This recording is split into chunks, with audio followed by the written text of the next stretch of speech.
આજે આવી સમજણ આપણે રોજ બરોજ કેળવવાની જરૂર છે.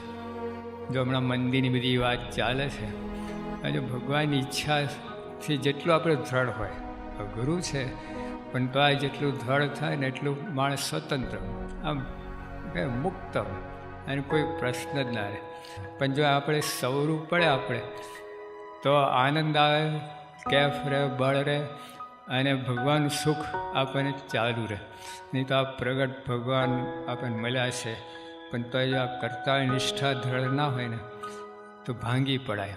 આવા ભગવાન, આવા સંત, આવી ઉપાસના, આવી પ્રાપ્તિ, અક્ષરધામની છેલ્લો જન્મ કરવાની, ભવ કરવાની વાત, બધું જે સુખ આવવું જોઈએ આનાથી અટકે છે.